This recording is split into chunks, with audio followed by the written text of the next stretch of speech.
Hello there, my name is John Matava. This is Farmbiz Africa. On my hand, I'm joined by one Wangari Kuria, who is a young, passionate lady about safe food production, and she is an urban farmer. So thank you so much, Wangari. I'm glad you could join us.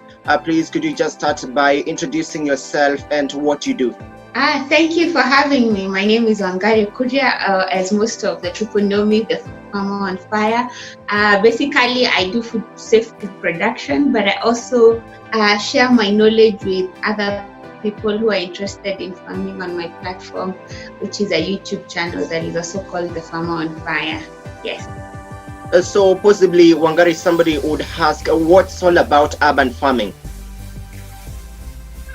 So urban farming is just a concept that where even if you live in an urban area and you don't have space and you don't have so many things, you're waiting for the people in Muranga to farm and food will end up on your table and you feel out of control because you're feeling you don't have a way of controlling it.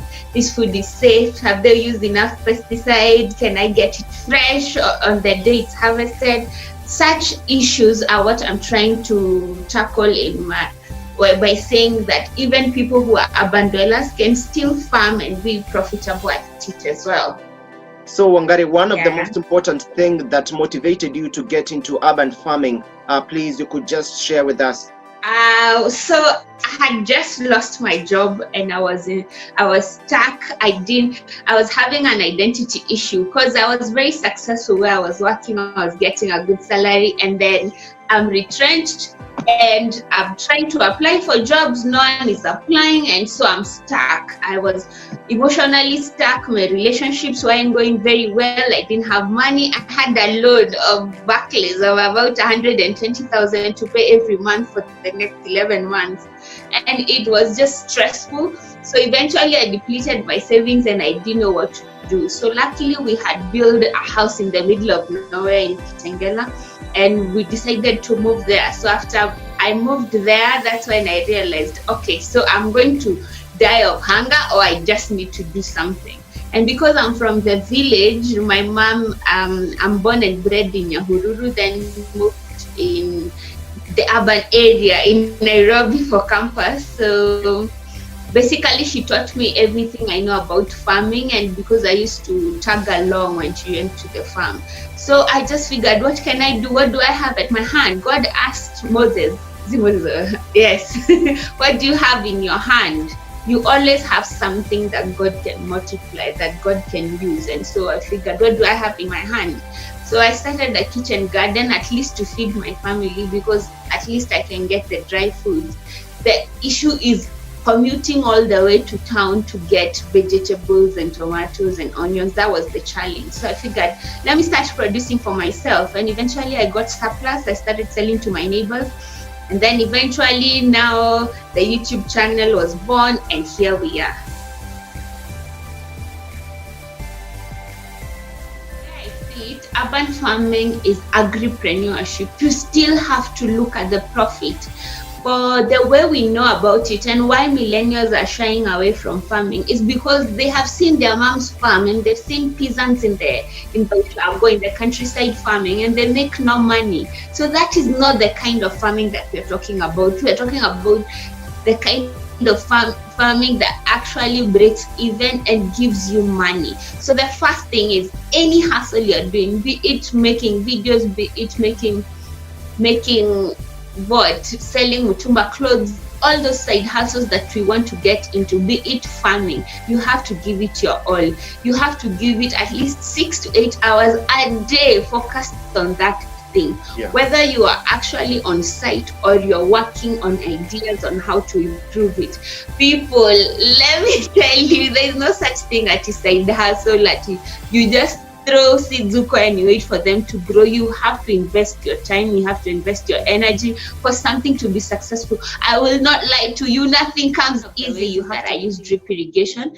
This is make sure that I don't have to go watering my farm in the evening and every morning. I just need to turn on a tap. And nowadays there are even apps that you can turn on your water remotely. I mean, technology is just amazing. So number 2 is that I use a greenhouse. Greenhouses trap carbon dioxide so that the plants can grow very fast. So that's the other thing about technology. And then number 3, I also use mulching. Mulching is where you use mulching paper, or you can put grass if you are not able to buy the paper. You can use grass as well, so that you control the weeds. It keeps the weeds down. Remember, when you mulch, you're creating darkness and you're not providing sunlight, and plants need sunlight to grow, so you are controlling all the weeding as well. So it's about also working smart as much as working hard. And about clocking in, I have to clock in. There are 2 things I can't live without in this world, and every day I have to do every one of them. So writing, I'm big on writing. I'm a published author. Number 2, I have remote farms that are away from here, because now I've grown. I'm no longer doing the kitchen garden. The space that I have near my house is about shy of an acre, but I have other chunks of land that I've now expanded to. I'm doing large scale onion, and so there I have to make sure that I go 3 times a week, and I go Monday, Wednesday, and Saturday. So I have to make sure that is just, and when I go, I'm not in a hurry. I have my thermos, I have created a shade, I have a seat, and I'm there and I'm looking at the records. You have to put in the work, and eventually the money just come raining down. Yes. Well, that's so great. And Wangari, maybe somebody would ask, what's the actual amount that you need to start all these, maybe setting up a greenhouse and maybe setting up the kitchen garden? What are the requirements as well as the capital to start with? That's the amazing thing about farming, because we are telling young people, oh, think of something to do, but then the capital is a lot. Oh, apply for a job, but then you need experience. So we are kind of shooting them in the foot before they could even start working. But this is the amazing thing about farming. I am a living testimony that I started with 0 money, because at that point, for sure, I didn't have any money. I did not have a single cent. So I had to figure out, what do I have? So after doing the kitchen garden, so my mind, you see, you start small steps, baby steps. After starting the kitchen, I figured, so I need a protein source now. So that's when I started into the mushroom farming. And mushrooms don't need a fancy house. They just need a mud house and grass thatched. But it's something you can see with your eyes. So it was just me and a casual laborer that I was paying 300 a day. And my neighbor had uprooted his house. And so his poles were just there rotting. And one of the days I just asked him, can I borrow your poles? And then eventually one day when I'm paying you, the power of asking, just ask. The worst they can say is no.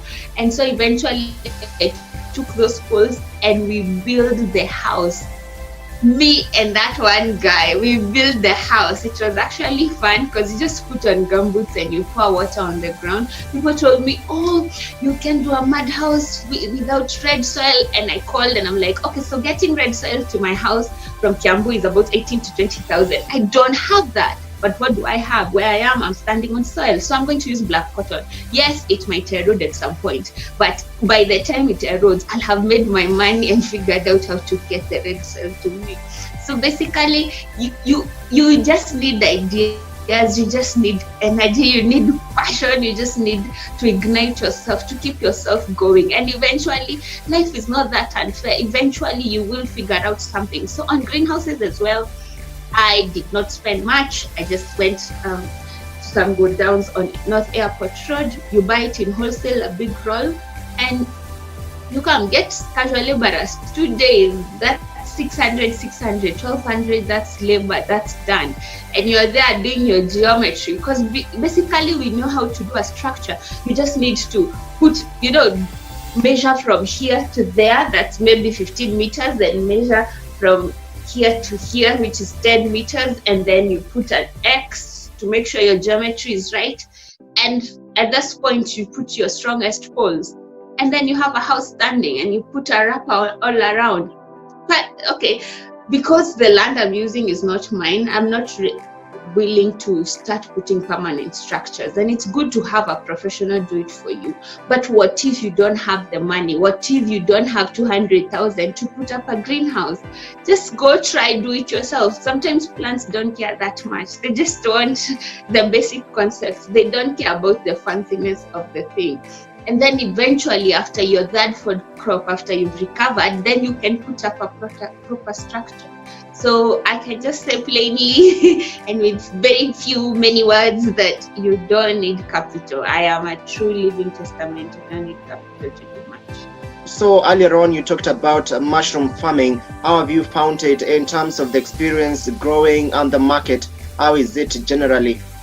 So when I started, it was very profitable, and I would sell it to City Park. That's in somewhere on Hurlingham. You just need to get there early, and they just go like get your money and you go home. If you're lucky, you can get a broker who will come and buy in bulk, give you cash payment, and then you just go back home. By 6 a.m. you're back home and you've made your money. But that I was doing for button mushroom. But then there was a challenge with market because Kigali mushroom came and flooded the market. But I hear as of this year, they have been, I think something happened with at the government level, and they are no longer renewing their contract with Kenya to supply the mushrooms. So there is a huge demand, guys, of button mushrooms. And if you don't believe me, just go ask around and you will see that for sure there is a huge demand of that. I immediately moved from button to oyster, which is much simpler to grow and much simpler to sell because I can sell from where I am. I don't have to wake up at 3 a.m. to harvest and take it to the market. I can just get price. Me, I don't like logistical issues, so get price. And so that's what mostly I go for. So easy to make. You can do value addition by drying it, so that because it's highly perishable. And most of my customers are Buddha riders because people from Western really are familiar with it, and I don't have to push the product. But sometimes I do marketing and I go door to door, cook my mushroom very well. I go with a recipe and I just give someone those flyers of recipes and I give them a taste, and eventually they become repeat customers. And it just takes 2 days. When you see it thin, you know in 2 days you'll be harvesting. And I think it's one of my lucrative projects that I do. The other lucrative projects that I do are strawberry farming and obviously greenhouse tomato farming. Wow, that's so brilliant of you, Wangari. You're such an inspiration. And now moving on, what's your advice to those potential farmers who are looking up to you or maybe just want to make it just like you? This is the best time to start because people are at home, people are consuming more than usual, people are idle, and everyone is grounded, and I understand that. But farming is one of those careers that is not very crowded because most of the farming is done outdoors. So you can say like it's a corporate where you are inside a building and you're congested and you're sharing a lift to get to where you're going. It is the perfect, you won't be breaking any law or putting yourself in danger. So this is the best time to farm because in a few months, everyone is just at home waiting for this thing to get over. But what if it doesn't go? What if we still need food in 2-3 months? So this is the best time, guys. Get busy, get farming. We need to produce for those people who are at home. Right. And so far, which are the most profitable crops that you would advise a starting farmer to go and start with? So basically, I wouldn't say that you need to start with a specific crop. It depends on what you have in your hand. You can't think one way in terms of farming. Think about it it has so much potential. Number two, you can do other things other than production. You can do maybe demand. Right now, people are grounded. Yeah. They don't have access to markets. They don't know how to get outside. The transport is a mess. So if you can be able to be a man at this point, go to the farmer who's struggling with producing their farm, get it from them, and go distribute it to Nyayo Estate. Nyayo Estate, you know their capacity. They need food. Go take it there and think about it in 50 different ways. Obviously, go research, get on my YouTube channel. I have about 80, 90 videos just on about farming. Go to all the other platforms. Your platform is also very enriching. Go get as much information before you start. Then once you start, stick with it. It might not be profitable now, but just stick with it. The person who sells sugarcane at the roadside, stuck with it, then eventually you start getting into the flow of whatever you are doing. Wow, that's so great once again. And now, Wangari, in these hard times, we've been stricken by the COVID-19. How are you managing your farm? How are you making sure that you're still moving on despite the hard times? I know there is something sad that is happening in the world, but I'm not letting it break down. So I have a morning routine that I would advise everyone to do it, because I feel like if I practice this morning routine, I always end up winning in my day. And that is what can happen to us. Apart from getting the disease, which can be, someone can be protected using the 3 ways: washing your hands, wearing a face mask, and self-quarantine. Keep yourself mentally healthy and mentally fit. You're on a mark timing period, because when they open the gates, when the government lifts the ban, where will you be? Yeah. So I do have a morning routine where I wake up at 5 a.m. every day. I do my meditation, I do my affirmations, I remind myself who I am and that I am, I was born whole. I was brought into this world by God, having everything I need to do this, and so I have a hang of it. I have control of my destiny. And so after that, I write a few chapters of my book. As I mentioned, I'm writing my second book, and then after that I go into an exercise routine of about 30 minutes, jumping here and there, skipping rope, that kind of thing, as long as 30 minutes is exhausted while I'm still working out. And then I go make my bed, I make my own breakfast. The house girl, yes, makes for everyone else, but I like just having that kind of control in the morning. Then after that, the kids wake up and it's chaos all over again. But that, I feel, kind of sets my day, and I can be able to see the day I haven't done my morning routine. And that's why I'm calling it a routine. You have to do it consistently until your system gets into it. Is that I am able to achieve more. I'm not lagging behind. I'm not sitting with the remote on my hand for hours on end. I'm able to ask myself, what are my goals that I set for the year? And that has just kept me going and kept me motivating other people that we sure this is not the end. The end is supposed to be great, and because this is not great, so definitely it's not the end. So it means, what are you doing to stay fit? Because the day they open the doors, the day they say that now we can go back to normalcy, will you take another 2 weeks, 3 weeks to recover? You need to stay fit, because your help will be needed in this community and this society to make sure that everyone else is back at place. So stay in momentum. How ready are you prepared in case this locust infests your place? How have you made sure that your place is well prepared? I actually did a video on that, and mostly I was just crying to the dairy farmers. I used to be a dairy farmer during a farming time, and it was very hard for me because I couldn't get food for the cows readily. I since left that business, my cry was to the dairy farmers. They need to have enough stocks. They need to mix. And for me also, I am ready. I'm still ready. I have mosquito nets that I've been using over time, and I'm just store them somewhere, and I'm ready for them. Once they come, we're going to trap them, feed them to my chicken. That's protein for my chicken. At some point, if they continue coming, I'm thinking of how we can package them and deep fry them. I'm looking at recipes on how to make them flavorful and interesting, because people are curious. They want to see ikitu inaonjaje. So if it's an option for nyama choma and it's cheaper, people are open-minded to that. So the other thing is, I have people stand by, casual workers, who once we hear ikitu imefika sasa, whether it's 3 a.m. at night, whatever time it will be, our job will be basically to make sure that all the food that is in the farm has been removed and uprooted, because they don't leave even grass. They strip down the trees, they strip down the flowers and everything. So I have a team that I've already communicated to in advance. On that day, they are on my payroll, whatever time it will be, just to make sure that we have stored all that food, probably resell it to the people who have cows or people who would like to eat them and stuff like that. So I am fully prepared, and I have a breakdown plan on how I'm going to work on it in case it happens. Yes.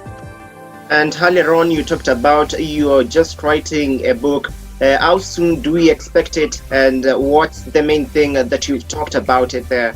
Yes, so this is my first book. It's my autobiography of a village girl, an African girl's journey towards significance.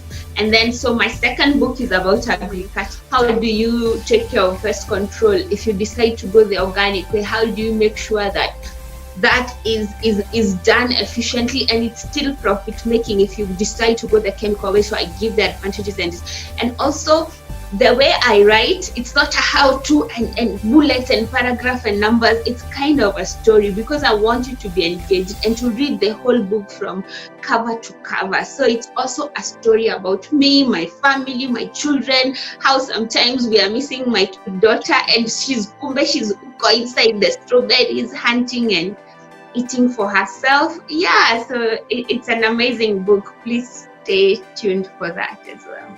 And where exactly do we get this book? Where have you launched it so far? Is it in the bookshops so far? No, so I'm marketing it in town. So there is that guy who is in Moi Avenue, at that corner place where next to the new Naivas. There, he's a magazine vendor. He's my number one promoter of my book, and you can get it there. I also marketed it on my social media pages, which is Wangari Kuria, Farmer on Fire, and my new life coach stream, which is called Ignite Yourself, just to motivate you and keep going. I also have soft copies on Amazon Kindle, so anywhere in the world, basically, you can get my book. Yes. Wonderful. And Wangari, I know it's a journey. Could you just tell us the main challenges that you've faced so far and how you've overcome them? So it's a journey for sure. And I didn't start this successful or this hype or this much energy. I've been doing a lot of mentorship. It's good to get a mentor, someone who will hold your hand, someone who already knows the journey. And I know there are places where you can get agricultural information, but it's in theory form. Like there's a lecturer and you're there seated with your books and notes. That's not my kind of way that I get to learn. I am the kind of person who will go to another farm and say, hey, you're doing mushroom farming. Can you teach me how to do it as you do it, even if they'll charge me? But you see, I'm in the thick of things. I'm understanding things are coming up as we interact because we took up our ground. You get? Yeah. So that's one of the ways is that. So number two is pest. As usual, pest is an issue because mostly I'm an organic farmer.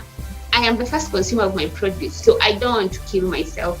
The one thing that human beings have is self-preservation, so I have to make sure that I'm not eating them because I'm not putting myself in danger. So my biggest challenge is pest control. Currently, my recent video is about Twitter Absoluta and what it's doing to my tomatoes. But I'm also, as much as I'm being real and I'm being truthful that this is what is going on, I am not giving up. Siko mwisho yet. Mwisho is when things are looking good. So if things are bad, it's not the end.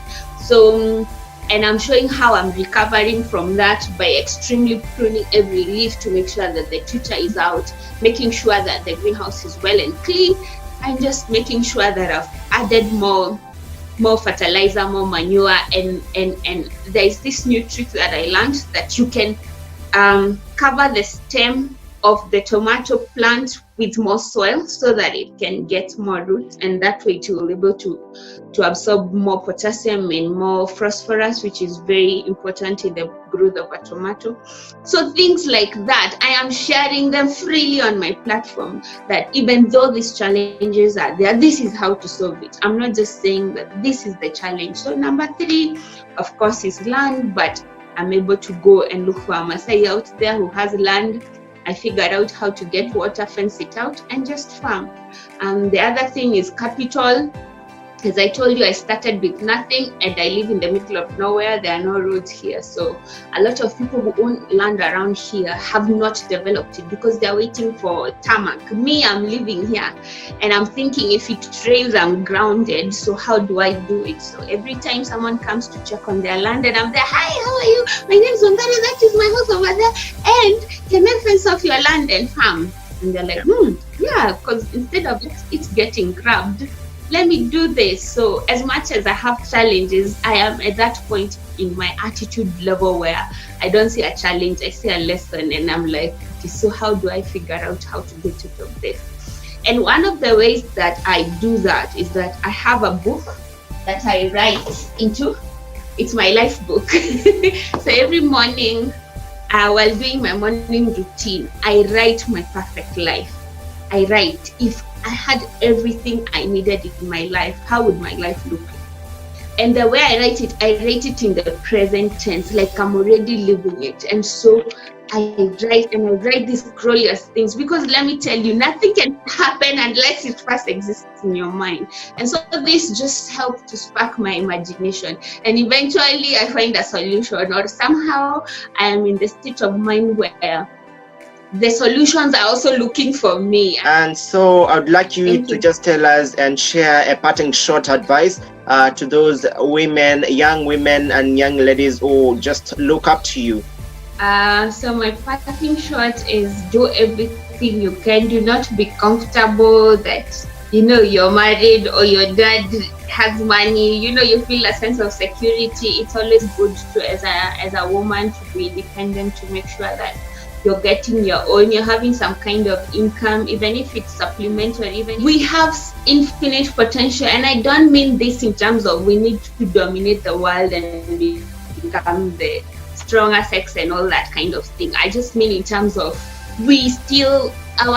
our dreams are not pegged on who we marry, and eventually it's about starting. So please start anything so small, even if it's just a flower. I know you might live in an apartment and you don't know how to go about it. Start by sack farming. You are grounded at home. You can go to the market. If you go to the market, you're exposing yourself.